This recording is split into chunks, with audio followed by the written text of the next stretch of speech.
नमस्ते दोस्तों, आप सभी का एक बार फिर से स्वागत है आपके अपने YouTube चैनल में। फ्रेंड्स, एक बार फिर से एक बहुत ही इंफॉर्मेटिव टॉपिक के साथ में आज आपके सामने उपस्थित हूँ। बहुत सारी महिलाओं का रिसेंटली कुछ वीडियोस पे कमेंट आ रहा है कि नॉर्मल डिलीवरी से बहुत डर लग रहा है और हम सिजेरियन सेक्शन की तरफ जाना चाहते हैं, क्योंकि पहला जो क्वेश्चन है वो ये है कि हमें तो बहुत दर्द होगा मैम, हमने बहुत लोगों से सुना है, आपने भी बताया है, और इसमें काफ़ी ज़्यादा पेन होता है, तो हम तो पीरियड का पेन भी नहीं झेल पाते हैं, फिर हमें कैसे नॉर्मल डिलीवरी का जो पेन आएगा उसको हम हैंडल कर पाएंगे। साथ ही साथ फ्रेंड्स, ऐसी महिलाओं के मन में ये भी आता है कि जब इतना ही ज़्यादा पेन हो रहा है तो हम सिजेरियन सेक्शन की तरफ चले जाते हैं। सेकंड क्वेश्चन ये है कि हमें तो चीरा भी लगेगा नॉर्मल डिलीवरी में और उस समय इंजेक्शन भी नहीं लगता है कई बार, जैसा कि आपने बताया है, तो ऐसी कंडीशन में पेन और ज़्यादा होगा, तो हम ये सब कुछ कैसे कर पाएंगे।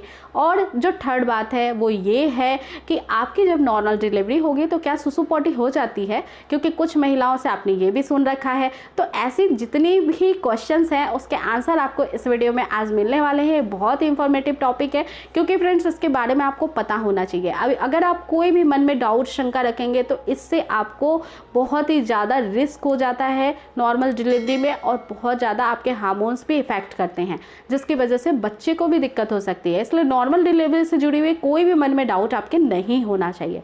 फ्रेंड्स, अब मैं आपको ये बताती हूँ कि दर्द कितना ज़्यादा होता है, कितना कम होता है। तो बहुत सारी महिलाओं को ऐसा लगता है कि इसमें असहनीय दर्द होता है। जी हाँ, असहनीय दर्द होता है, बट देखिए फ्रेंड्स, हर महिला का शरीर अलग है। बहुत सारी महिलाओं को एक दिन पूरे दर्द में ही बीत जाते हैं, बहुत सारी महिलाओं को 1 घंटे में ही डिलीवरी हो जाती है। या फिर फ्रेंड्स, आपने जिनसे भी सुना है, हो सकता है कि उनका अनुभव काफ़ी ज़्यादा क्रिटिकल हो, क्योंकि सिचुएशन पे डिपेंड करता है। कई बार ऐसा होता है कि सडन नॉर्मल डिलीवरी हो रही है, बच्चे ने अपना पोजीशन चेंज कर लिया। कई बार ऐसा भी होता है कि आपकी बीपी हाई हो गई।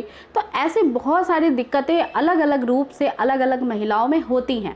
इसीलिए मैं आपको कहती हूँ कि आपके एक्सरसाइज की जो जितनी भी गतिविधि है प्रेगनेंसी के दौरान, जो आपको डॉक्टर एडवाइस करते हैं या फिर मैं बताती हूँ, उन पे फोकस करिए, क्योंकि एक्सरसाइज बहुत इंपॉर्टेंट है। अगर आप एक्सरसाइज अच्छे से करती हैं, जो प्रेगनेंसी एक्सरसाइजेज होती हैं, तो उसके बिहाफ पे आपकी नॉर्मल डिलीवरी ईजी हो जाती है, आपको पेन भी कम होता है और डेफिनेटली आपके सर्विक्स का मुंह जल्दी ओपन हो जाता है, क्योंकि जो मसल्स होते हैं फ्लेक्सिबल होते हैं आपके एक्सरसाइज करने के रूटीन से।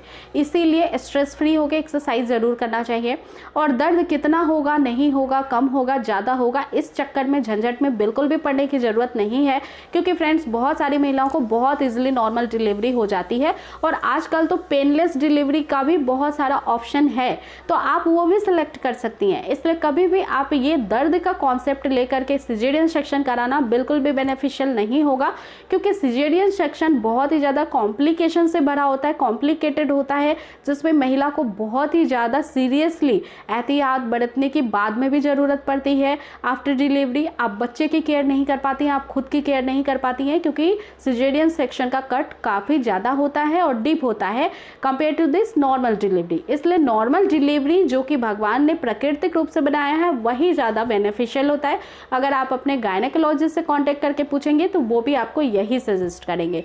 बाकी कोई दिक्कत है, कोई कॉम्प्लिकेशन है जिसमें कि आपको सिजेरियन का ही ऑप्शन सेलेक्ट करना पड़ेगा, तो वो अलग बात है। अगर कोई बच्चे को दिक्कत है या फिर आपको डिलीवरी के समय दिक्कत आ सकती है, जैसे कि कॉम्प्लिकेशन नंबर 1 कि बच्चे ने लूप ज़्यादा लिया हुआ है, एम्बिलिकल कॉर्ड अपने गले में, या फिर आपको नॉर्मल डिलीवरी के लिए आपके शरीर में इतनी ताकत नहीं है, या फिर और भी बहुत सारी दिक्कतें होती है मेडिकल टर्म्स में, तो उस कंडीशन में सिजेरियन सेक्शन करना बहुत इंपॉर्टेंट होता है, क्योंकि उस समय आपके भी जान को कोई खतरा नहीं होना चाहिए, शिशु भी सुरक्षित होना चाहिए।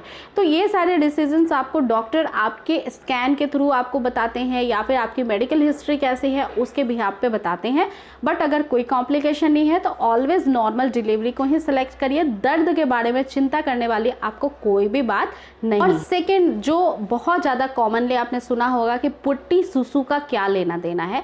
सो फ्रेंड्स, मैं आपको एक चीज़ बताती हूँ। जब आप डिलीवरी के लिए जाते हैं हॉस्पिटल, और ये मैं दोनों पेशेंट्स के लिए बता रही हूँ, नॉर्मल डिलीवरी या फिर सिजेरियन सेक्शन, इन दोनों ही कंडीशन में जब आप जाते हैं, आपके डॉक्टर से मिलते हैं, हॉस्पिटल में एडमिट हो जाते हैं, तो सबसे पहला काम होता है कि आपको ड्रिप लगाया जाता है, और सेकंड, आपके पेट में जितनी भी गंदगी है अगर पानी तक आपने पिया हुआ है तो उसको भी खाली करना ज़रूरी है, पेट को बिल्कुल एम्प्टी करना ज़रूरी है, जिसके लिए एडिमा दिया जाता है। ये 2 तरीक़ों से दिया जाता है, या तो आपके पोटी के रास्ते में कैप्सूल लगा दी जाती है, या फिर डायरेक्ट आपको एक पाइप के थ्रू ये एडिमा पास करवाया जाता है आपके मल मूत्र के द्वार से, और इसको पास कराने के कुछ सेकंड्स बाद ही आपको दस्त लग जाते हैं, आपको बार बार पोटी आएगी, आप बार बार पोटी के लिए जाओगे।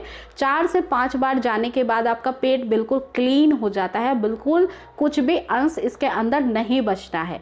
इसका कॉन्सेप्ट क्या होता है कराने का? सो फ्रेंड्स, जब आपकी डिलीवरी होती है, अगर आपकी नॉर्मल डिलीवरी हो रही है, तो फ्रेंड्स जब आप ताकत लगाकर पुश करती हैं, जब आपको कॉन्ट्रैक्शन पेन आते हैं, आपका सर्विक्स ओपन होता है, बच्चे का हेड बाहर लाना है, तो माँ को ताकत लगाना पड़ता है, हिम्मत बांधना पड़ता है, पुश करना पड़ता है पूरा ताकत लगा करके। तो उस समय ताकत लगाने में पोटी ना निकल जाए, इस वजह से एडिमा दिया जाता है। और सेकंड, जब सिजेरियन सेक्शन होता है तो आपको एनेस्थेसिया जो है बैकबोन में लगाया जाता है, कमर के पास, केवल नीचे के पार्ट पे शून्य करने के लिए जहाँ पे ऑपरेट हो रहा है। बाकी आप पूरा, आपका नर्वस सिस्टम काम करता रहता है, आप समझती हैं सारी चीज़ों को। और जब आपको एनेस्थेसिया लगाया जाता है तो अलग अलग महिलाओं के शरीर अलग अलग तरीके से रिएक्ट करती है। कई बार ऐसा लगता है कि उठ के बैठना है, कई बार ऐसा लगता है कि कमर में पेन हो रहा है, कई बार अकड़न सा फील होता है, तो ऐसा कुछ कुछ सा होता ही रहता है। कई बार सर में दर्द हो जाता है। तो ऐसी कंडीशन में अगर आप अनईजी फील करने लगोगे और आपको पता नहीं लगेगा तो आपकी सुसु पोटी भी निकल सकती है। इसीलिए पोटी को स्पेशली निकाल दिया जाता है मल मूत्र को पेट से, ताकि आपके सिजेरियन डिलीवरी में और नॉर्मल डिलीवरी में ऐसा कोई दिक्कत ना आए। क्योंकि फ्रेंड्स, अगर मल निकल जाएगा आपकी डिलीवरी के समय तो ये इन्फेक्शन कर सकता है बेबी को। इस वजह से मल को बिल्कुल त्यागने के लिए आपको एडिमा दिया जाता है। और फ्रेंड्स, अब जानते हैं कट के विषय में। तो कट के विषय में सेपरेट वीडियो मैंने चैनल पे बनाया हुआ है, तो आप चीरे के ऊपर जितनी भी जानकारी लेना चाहते हैं उन वीडियोस में आपको बहुत विस्तार रूप से मिलेंगी। और जो चीरा होता है वो सभी महिलाओं को नहीं लगता है, जिनको लगता भी है, अगर आपको दर्द ज़्यादा होता है तो इंजेक्शन भी लगा दिया जाता है, वैसे तो आपको पता नहीं लगेगा। और चीरा बहुत ही ज़्यादा माइनर होता है, बहुत ज़्यादा बड़ा नहीं होता है। तो इससे रिलेटेड भी आपके मन में कोई भी डर है तो उसको भी निकाल दीजिए। जो भी चीज़ें होती हैं आपकी सेफ्टी को देखते हुए होती हैं और आपके लिए बेनिफिट और बेनिफिशियल हो, वही सारे डिसीजन लिए जाते हैं। So friends, I really hope अब आपके जितने भी डाउट थे वो भी दूर हो गए होंगे। फिर भी कोई सवाल है तो आप नीचे कमेंट सेक्शन में पूछ सकते हैं। इस वीडियो को ज़्यादा से ज़्यादा शेयर, लाइक और चैनल को सब्सक्राइब करना बिल्कुल भी ना भूलें। फिर से मिलूंगी नेक्स्ट वीडियो में एक बहुत ही अच्छी और इन्फॉर्मेशन से भरी हुई टॉपिक के साथ। तो अपना पूरा ध्यान रखिए। टेक केयर दोस्तों, थैंक्स फॉर वॉचिंग।